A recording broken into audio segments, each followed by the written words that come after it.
akape group tena hetianga rongbol na hun thatak mai bin buat sai saka rem bin ruat sak na a in zawai chunga lom thu ka soi ma sa a kan pathian in ro pui na chang ro se eng akape group hun ran sana omte in kut koi na tin re nga pathianin mal som na tharin kai hruai chewi in chakna pezel chewro se mania khan pastor thazwalan ahun pek mia be saya amai ro chu rem chan no na engemo awangin rem changa kan pete zo kang ti in hruai tu ten rem in ruat na a kalom tak me mani ti kha amasa in kan soi le do a heng group hi pastor thazwala tanga sheve chau mai kani ti po kha kan soi le do ani le kan hun te arai lo nan pathian thu thiar na le ngai thak na ilo nei ha lang o Genesis bung som pan ni chang khat atagin thiar na le ngai thak na lo nei ang o ten lalpan apram ne na chuan i kholam ata le ilai chin hau jing ata le ipa inata chuak la ram kala en tir tur che lama chuan kalro ti chuan chiro pui taka kasia mang chia malpo kaso mang chia iming ka tiro pui bokang tin nang mal som na ni ang che tin mal som sak tu apyang che chu mal ka som anga an chia lo tu che chu an chia ka lo ang nang ma chuan leya nam tin an la thovengang ati a chuti chuan abram chu lalpan ane na asoi angin akalta a lot a chu ane na akal ve a ten abram chu haran khwa ata achwa lai chuan kum som sari le pangami ani a athu kan chiar te pathian in kan zawai tan athare mal min som sakro se le zan ina hian pathian thu lar tak mai karon chang thana Abraham ne na nang mal som na niang che ti a asoi hi zan ina ngai tua hawata na karon chang than ani a kan thu puya chuan nang mal som na ni ang che ti hi soi kan ron tum don ani le Abraham kha pathian in ako lai khan kum som sari le pangami lo ni to in pathianin akova chung mal som na ni tur chuan pathianin Abraham ne na hian thil phut pathum anaya chung a thil phut pathum te chu eng tenge ni kan ti chuan apakhat ma chuan i kholam ata chuak ro ti ani a achan chu Abraham hi eng wangin nge akhwa ata chua san angai ti hi ngai tua tur tam tak a om theya apan hi na ilai chin te jing ata chuak ro atile a ten apathum na chuan ipa inata chuak ro atile ani hemi kan hriat fia theina tur hian kan bible om lem si lo Zuda te chan chin bu in zian a thil om pakhat han soilan zo kadua Abraham hi apa hi terani in apa hi milem siam atanga sumdon na nei mi le chung amilem siam ngei te po chu betu chung kwa ani a nikhat chu apa om lo hlanin Abraham chuan apa milem ada na ruma chuan lutin eng tin nge an dan ti zir chian adua chung a zir chian na chuan cho a pe a an ei tak si lawa chuan tiang la in tiang chuan avadar ka chung avuak dar bak a lian ber mei bula chuan a tiang man lai mek chu ada ta ani ten kaya aparon honga apa chu khonge ka pathian ne na in hlan na ka ne yange ti in a pathian ruma chuan a han luta a ma se chung amilem siam chop pathian anga anei te chu an lo ke te chui maya alian ber bula tiang chu amu a abrama chu ko wa eng ti siang e ti in azota abrama chuan e ka pa kan ni lawania an mani le mani in hawin anin sual anilo mo khang alian ber bula po tiang a kha ti in a changa chuda chuan apa chuan abram imolta em ni heng hi milem te an ni a che thei lo an ni hi ti in a soyani chu chu abrama abe krong lam ni sela chung apa in ata le a kholam alai chin te lak ata chua san turin pathianin a phuta ani le chung atangina kan zir thei pakhat chu enge ni ti chuan abrama khan chung mal som na ni turin pathianina a phut thil pathum te kha akal san nge yangai ta ani ti chu chiang takin alanga rom bung som pani chang ni na khan eng tin nge kan mu ti chuan he khovel dan ang hian su ula ti in pathian thu a kan mu a abram ta na chuan a khovel dan anga na chu eng khoi lai nge kan ti chuan a kholam ata le alai chin te jing ata le apa in chung ata kha a khovel dan anga na ani miau awangin chung chu chua san turin pathianin atita ni le chu tiani chuan rom bung som pani chang ni a he khovel dan ang hian su ula ati chu keini tana khovel dan ang chu eng tenge ni kan ti chuan zohana thon khat bung hi chang som parwa chuan eng tenge kan mu ti chuan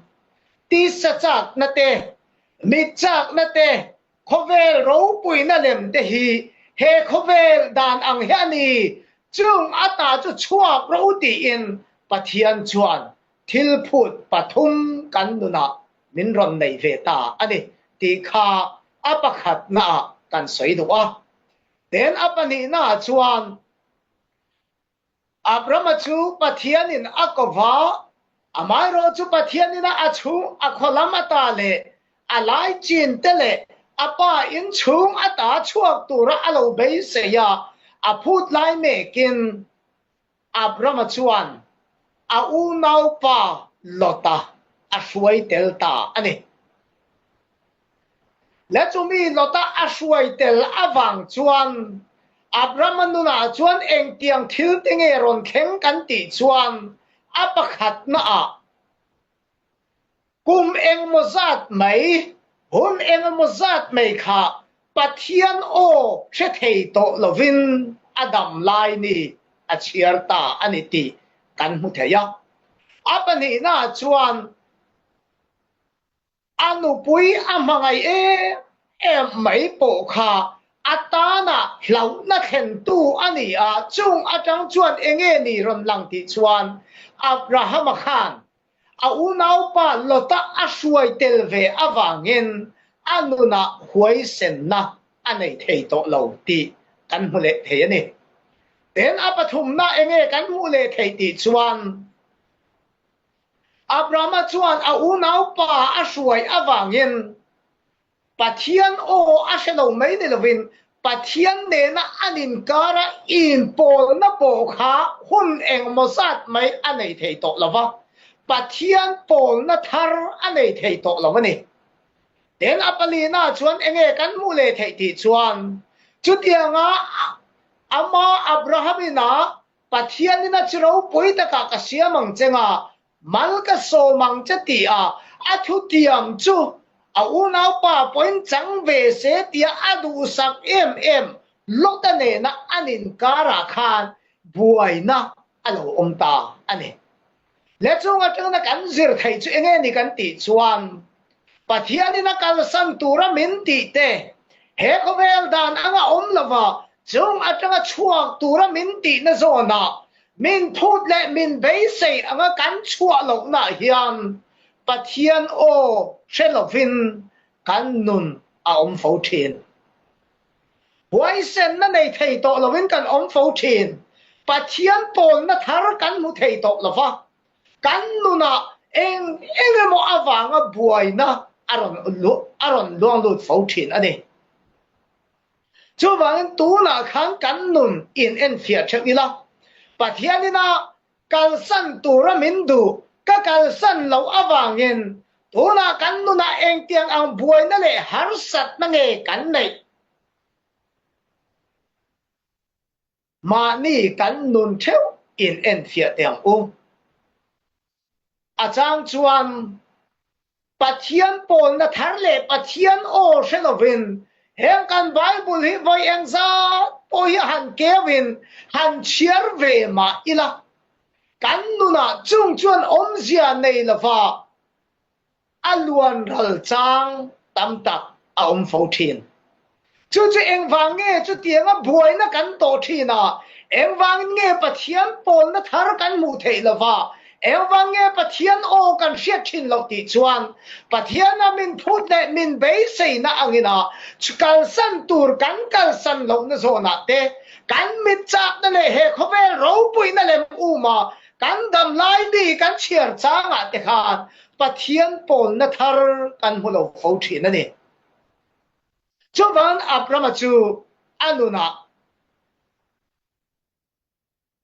a unau pa am hangai em kachan ang chang ve se la kam mu ang him mu ve ro se ti a abei se em mai lotane na anin kara buai na aum ta ka chuan abrama chuan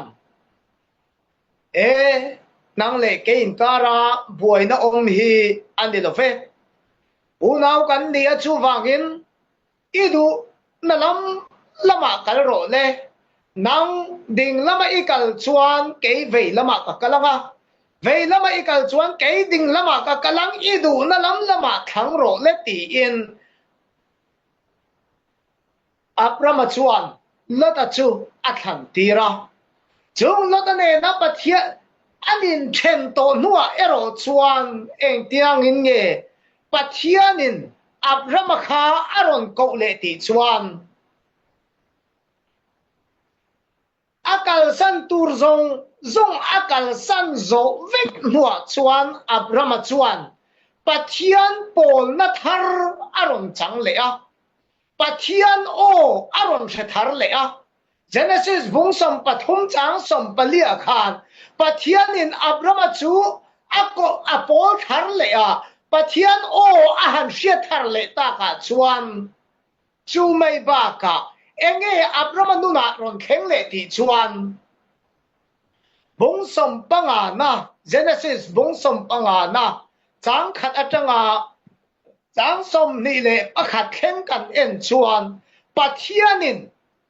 ako chan kalsan tura ati akalsan zo vek nuwa pathianin eng tiang ange pathian Abraham ne na chuan thu thung anei that le thi chuan apakhat na a ke I pho le I lo man na satak kani ang pho le lo man apani na fappa pek atiamani akong lai me ka po kum som sari le pangani to chung atanga hun rai tak aliam nuwa chuan fappa pek atiam le a chung fappa pek atiam le a chuan kan han en le chuan eng tiang nge kan mu ti chuan anu pui kha mei cheni na pa ngai anei thei to lova mi sing ni na chuan fa nei thei to lo tur ani chung huna chuan pathianin fa pa pe atiam tlet mai ani ten apathum na enge kan mu le ti chuan pathianina ram kala en tir tur che atia a ko chwa na a ko chwa chan ram nge kha pathianin te turin atiam thar le ani chuwang zan ina heng akape kurupa om zong zong te kanin cha du chenge ni ti chuan apakhat na a mal som na ni thei tur chuan nang le ke hian kal san tur engemaw zat kan nei ani chung kal san tur kan nei kan kal san zo vek hnual chuan eng kim siam tu pathian chuan mi a tha tham lawa ke i pho le i lo man na sa tak kani angati chung chu han ngai to ila tun lai he khobela mi sing te na kan ma mo em mai chenge ni ti chuan in ven him na pho hi kan ma mo em mai chu ani ten chung ba nga enge ni ti chuan lo man na satak mai ama pathian khan ati thon to don lawa pathian khan eng kima atam pui to don ani ti kha heta hian fiat takin ashil ani chu mai ba ka nge kan mu le ti chuan fa pa pe atiam thet mai le zanina hian kan num in ngai to chiang ila zanina akape kurupa om zong zong ten enge pathian ina kan nuna mim duwa eng tiang ti tu ring nge mia ko chua ti he kan nuna in ngai to dai ila mi te ta na mal som na ni turin pathian in nang le ke himin duwa chung mi te ta na mal som na ni thei tur chuan he ta hian in kal san kan ngai na kan ni na kal san ngai tam tak kan nei te kha kan kal san ngam atul ta ani le kho pakhata hian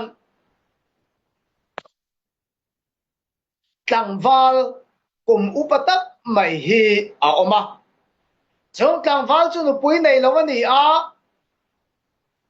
nu pui nei lo awangin alung nga yin amang ang tak meu mewa voi khat chu pathian mi trong trại nó sáng thìn tu trong trại nó lộ tiếng tia ăn cầu thìn chan chin asia a cho pathian mi ne na chuan khoi nge nu pui ka nei thei ve na turin kan pan tiang ti in akal chuak ani cho akal chuak chuan kal konga akal zela in pakhata akhenga chung in pakhata han khena chuan zan riak turin khen in azonga chung khen in azon na chuan in khata ahan lu ta chung in nei tu chuan tlangwal enge iti don ti in azota chung tlangwal chuan hey min mu angin ka tlangwal rai to a tlangwal senior tak mai ka ni a chuta chuan trong trai ro tlinga oman ti a chung pa nge na chuan trong trai ku do turin kan pan tiang ti in ka kal chuak don ani ti in a soita ani leta chuan chung in nei tu chuan tlangwal thu ka chang che hei ka panu hi mu a trong thei ta si lova chuwan alo trong thei nge na turin chung pathian mi ne na chuan min han soi sak ro o ti in thu a cha a chung tlangwal chuan ni kan soi sak nge ngei don chenia ti in a chin chia ta ani le atu khwalo vara ahan kal zela chung akal zelna chuan ser thum huan ahan khenga chung ser thum huan nei tu chuan tlangwal enge iti don tin azota tlangwal chuan hey trong trai ro thing ne na ka kalang ka ti a chan chung hian ka tlangwal senior to a nu pui ka mamo a nu pui ka mu thei nge na turin kan pan teang ka ti ni hi ti en a soita ani chunga chuan ser thum huan nei tu chuan tlangwal thu ka chang che her ka ser thum hi tu na ara ahum to ma sera re preng ara chuak thei si la va chuwang chung tong trai mi ne na chuan a lo ra chua thei nge na turin min han soi sak ver o ti in thu a cha a chung tlang wal chuan ni e kan soi sak don chenia ti in a keng ve ta ani le akal ta zela ni ang mo zat a han kal nu a chuan chung tong trai lo ting an ti nen chu a han thenga chung a chuan chung tong trai lo ting pa chuan tlang van le na chuan iron kal chan thil pan ni chia sei ro le ti in a lo zot ta ani le thil pan ni chia sei tur chuan a in ngai tu a thu cha la chu pan ni a nei si a chang a thu cha ken lai mek mai sei la fa ama ta na in sei chuan mirin om lo ni a hau bok si chunga chuan a in ngai tu a chunga a ril ro ron lang pakhat chu enge ni ti chuan la siam tu in khonge lengang o leng rai ta sa sa leng ze mayang o leng tar lo lo ang ti kha a ril ro ron ngai tu chuakin o empo ni sela tu ni mi ta ta na mal som na kani theina hun ani lom ni ti in a ril ru thutluk na fel tak mai a in siama karon kal chan chu khopa kada hian nula a oma chang nula cha trong thei lawa wangin a trong thei nge na turin a pakhat na karon kal chan ani a apani na chuan ser khum huan zau tak mai nei tu oma ser khum ra a hun to si a ma seng chung a ser khum ra thei lo chu ra a lo chua thei nge na turin chung chu karon kal chan pani chu ani e ti in a soita ani leta chuan chung trong trai me lo ting thei chuan tlangwal isoi ange chuan ni ro se ti in thu thatak mai chuan kha in a in then ta a chung tlangwal chu mi tui ne nu pui ama mo em lai me a nu pui nei thei nge tu ra a han pan a la chuan lo chamin a hun a man ta ka chuan lunga tak main nu pui nei lovin kadam lai ka chiar to don ani hi ayang le kho le kaya tan zong em ma om sia nei to ta lo ti in ama lama achan na khana ati em ma chu ti chuan aron hong ta zel akal na kong pa nga ya chuan ser khum huan a han khen tak lo chuan chong ser khum huan nei tu pa chuan tlangwal ka thu ka cha che kha ka soi ang nge te ka cha ang nge yin min soi sakani ti tu na chiang takin ka sia a heng tu na chuan ka ser khum an ron para ra an ron chuata tlangwal heng ka ser khum huan hi ala takin ka phelanga ta chuan ale lam hinang in nayang che ti in chung ser khum huan nei tu chuan a ser khum huan chu a phela chu ta chuan tlangwal chu anula lim na ron khat ma sela he ko vel hau sak na hian ama mo ber mai a phu su ri la wa wangin anuna lim na tling a nei thei la mani ta chuan a han kan le zela a khen na in pa nga ya bok mai chuan a han khenga chunga chuan in nei tu pa chuan tlangwal iron ho to mo thu ka cha che a chong ka thu cha nge ina min soi sak awangin ka lo ma tu nga chuan ka fanu a tong thei ta cho wang hen ka fanu hi inu puyata na ka pe a che ti in a fanu bel thatak mai chu chung tlangwal leng tar lo lo mayang o ti a adam lai chiar tura in buat sai thuk na fel nei to ne na chuan apeta ani le ka sai du chenge ni ti chuan mi te ta na mal som na nang mal som na niang chatia hian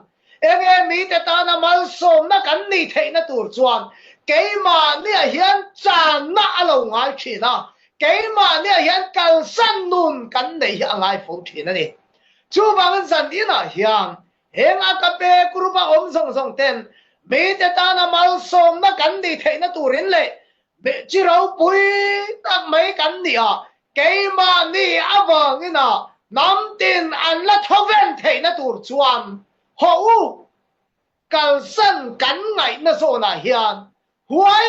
tak mai i kal sanang u chu mi chan na chang chuan nang le ke hi mal som na kan ni thei do na ni le Abraham chu ane na thu tiam tu kha Asia a mi eng ang tak nge ali ti kha Asia a chirau pui ta ka asiam thei do na a phole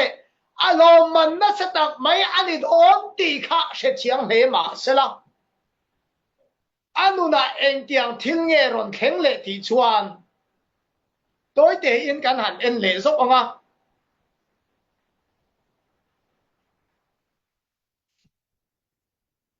in thôi na mai cham abuat saya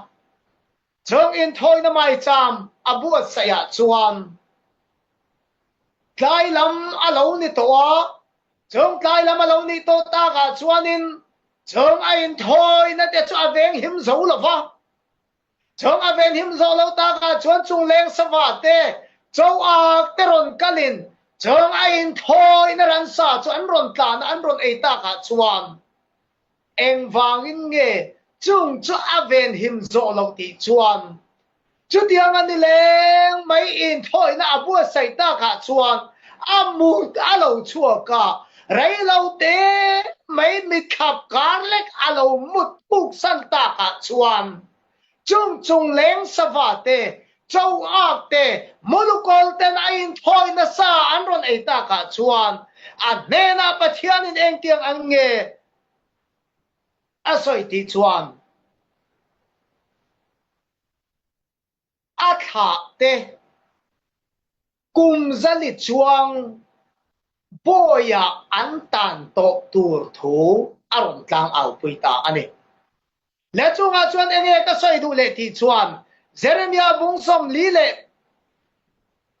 paria chang so ma khan khada taka lalpa rong bol tu te chu an chedong in omro se ti a nang le ke hian mi te ta na mal som na kan ni kan ti a cho mi rong bol na kan tho na so na chuan enge mo tia kan lo in khada pal na le eng mo tia kan lo mu thuk san na pal lo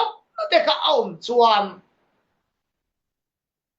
nang le ke awangin kan kha te ne na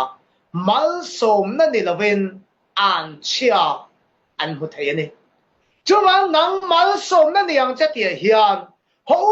kan rong bol na zona pathian na min ko na zona hian thanem ngai takin ke ipen zelang o mal som na ni tur chuan ke ma ni atangina chan na nun atangin mi te ne na mal som na in athok thin ani nang mal som na niang che mal som na ini theina turin tu na irong bol na zona pathian ina akko na zona che khan muthuk san lovin thanem nga takin ke ipen zelang u athu thiang lim kan soite pathian in kan zawai tan atharim mal min som sak ro se